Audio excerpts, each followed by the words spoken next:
DC Weather Lab. Here's Eric's forecast.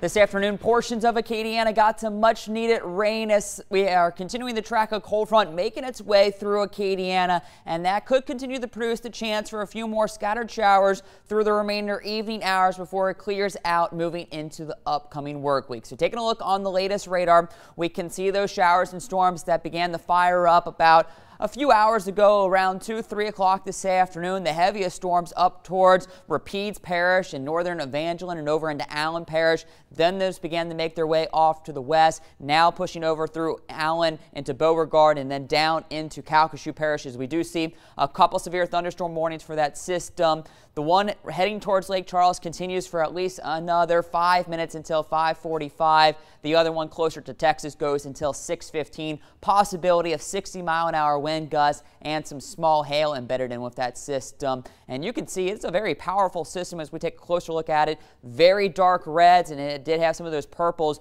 but it is beginning to weaken a little bit now as we push later into the evening, but still producing lots of lightning. Look at all these lightning strikes within the last minute or so of this system. More than 1,000, probably closer to a couple thousand with this. So the areas that have been seeing these storms have definitely gotten a light show and a thunder show with this system. And as mentioned, it has had a little bit of some small to even quarter-size hail with it. That's why it does have that severe thunderstorm warning with it, but it does look like it is losing a little bit, but still could be producing some the marble-size hail as it heads down towards the Sulphur area, and will continue to the weekend as we move later into the evening. But definitely some very impressive systems back through Allen Parish just to the west of Oakdale and Oberlin, and then making their way back through the Beauregard Parish as that system is continuing to move on. We have another cell moving through St. Landry Parish, just moved through Washington and pushing out of Opelousas, heading to the south of Highway 190, getting close to the Sunset Grand Coteau area. And you could see this might even be beginning to produce a little bit of hail with it, along with some thunder and lightning embedded in that. And we're even hearing a little bit of that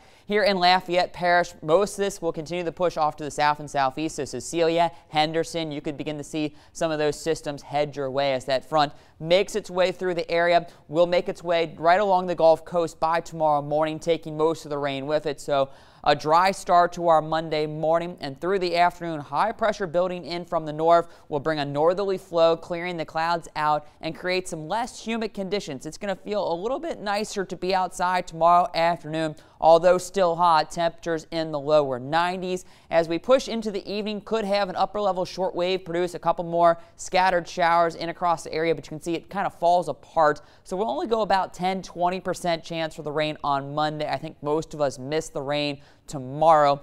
By Tuesday, though, you do see that front getting closer to us. That'll lift back up a little bit and provide about a 30-40% chance for some scattered showers, maybe even a few thunderstorms through the afternoon on Tuesday. But for the rest of this evening, we are under a marginal risk for the possibility of that severe weather as that front continues to move through. Damaging winds up to 60 miles per hour, small hail, and lots of lightning will be the main threats as that system continues to push on south through the evening. So we're looking at those scattered showers and storms for the next couple hours, but mostly cloudy and muggy when it's not raining. The clouds will fade as we push later into the evening. The good news is behind it, we will cool off a little bit. 72 is where I think we'll go for the overnight low to start off Monday morning. It'll be another hot day to start off the work week, but as mentioned, the big story, not as humid. 93, I think, feel like temperatures only top out around 94, 95. So pretty much what it is, that's how it's going to feel under mostly sunny skies for our Monday.